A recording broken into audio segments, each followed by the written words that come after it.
एक आदमी के पास एक गधा था। एक दिन उसने उसे बेचने का फैसला किया और गधे के साथ घर से निकल पड़ा। उसका बेटा भी उसके साथ था।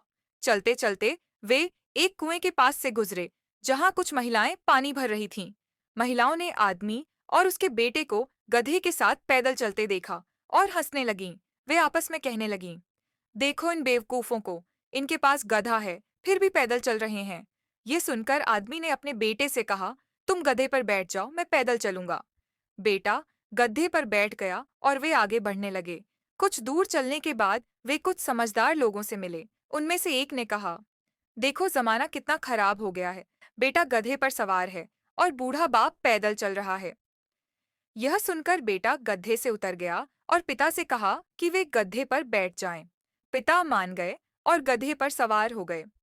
थोड़ी दूर चलने पर वे कुछ लड़कों के पास से गुजरे। उनमें से एक बोला, देखो इस निर्दयी बूढ़े को, खुद गधे पर बैठा है और बेटे को पैदल चला रहा है। यह सुनकर पिता ने बेटे को भी गधे पर बैठा लिया।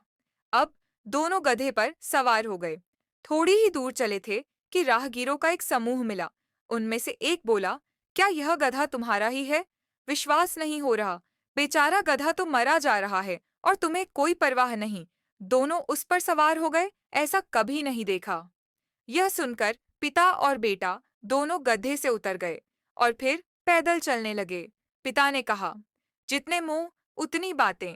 इस दुनिया में सभी को खुश करना असंभव है।